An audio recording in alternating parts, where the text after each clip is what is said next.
do is make a DIY ocean art. They retail for $50 on Etsy, and I want to show you how to make one that's cheap for your home.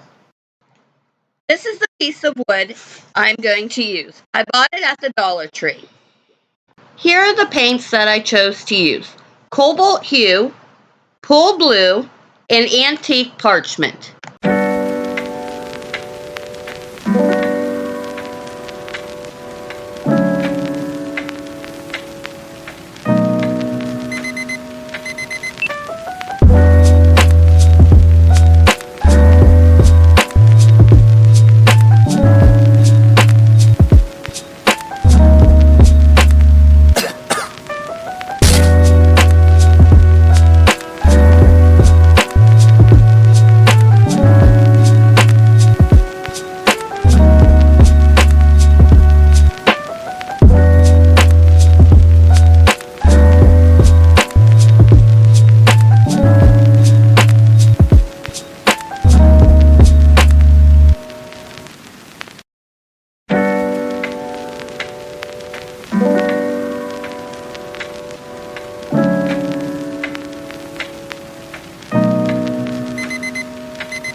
Here's the final product.